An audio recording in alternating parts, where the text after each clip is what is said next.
Discover the works and teachings of renowned Chinese philosopher Confucius. Chapter 2. Let a ruler base his government upon virtuous principles, and he will be like the pole star, which remains steadfast in its place, while all the host of stars turn towards it. The Book of Odes contains 300 pieces, but one expression in it may be taken as covering the purport of all, viz., unswerving mindfulness. To govern simply by statute, and to reduce all to order by means of pains and penalties, is to render the people evasive and devoid of any sense of shame. To govern upon principles of virtue, and to reduce them to order, by the rules of propriety, would not only create in them the sense of shame, but would moreover reach them in all their errors.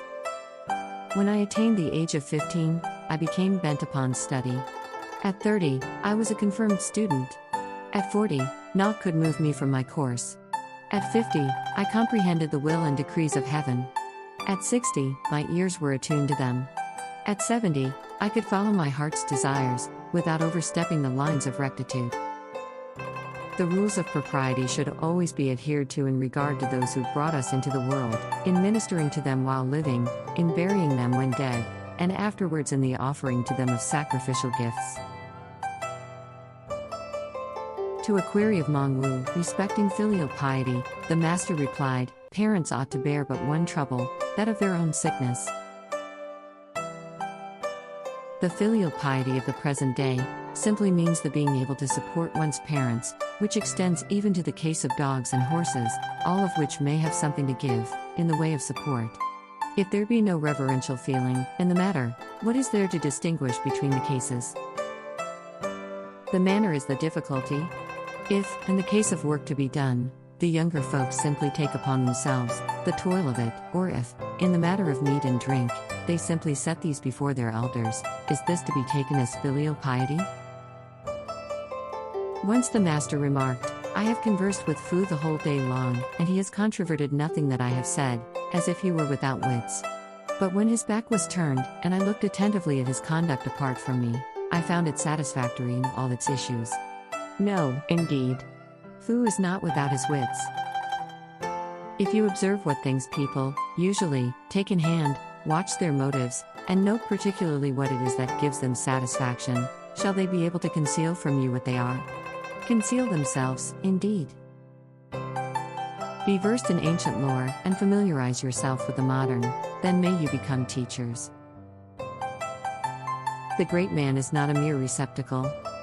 What he first says, as a result of his experience, he afterwards follows up. The great man is Catholic-minded, and not one-sided. The common man is the reverse. Learning, without thought, is a snare. Thought, without learning, is a danger. Where the mind is set much upon heterodox principles, there truly and indeed is harm. To the disciple of Tzu Lu the master said, "Shall I give you a lesson about knowledge? When you know a thing, maintain that you know it, and when you do not, acknowledge your ignorance. This is characteristic of knowledge. Of the many things you hear, hold aloof from those that are doubtful, and speak guardedly with reference to the rest, your mistakes will then be few. Also, of the many courses you see adopted, hold aloof from those that are risky, and carefully follow the others. You will then seldom have occasion for regret." Thus, being seldom mistaken in your utterances, and having few occasions for regret in the line you take, you are on the high road to your preferment. Promote the straightforward, and reject those whose courses are crooked, and the thing will be effected. Promote the crooked, and reject the straightforward, and the effect will be the reverse. Let there be grave dignity in him who has the oversight of them, and they will show him respect. Let him be seen to be good to his own parents, and kindly in disposition, and they will be loyal to him. Let him promote those who have ability, and see to the instruction of those who have it not, and they will be willing to be led. Someone, speaking to Confucius, inquired, "Why, sir, are you not an administrator of government?" The master rejoined, "What says the Book of the Annals, with reference to filial duty? Make it a point to be dutiful to your parents, and amicable with your brethren. The same duties extend to an administrator. If these, then, also make an administrator, how am I to take your words about being an administrator? I know not what men are good for, on whose word no reliance can be placed.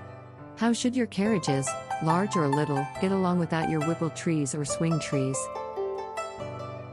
Says Chang asked if it were possible to forecast the state of the country 10 generations hence.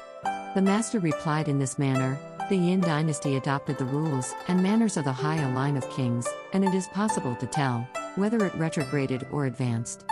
The Chao line has followed the Yin, adopting its ways, and whether there has been deterioration or improvement may also be determined. Some other line may take up in turn those of Chao, and supposing even this process to go on for 100 generations, the result may be known. Other sayings of the master. It is but flattery to make sacrificial offerings to departed spirits, not belonging to one's own family. It is moral cowardice to leave undone what one perceives to be right to do.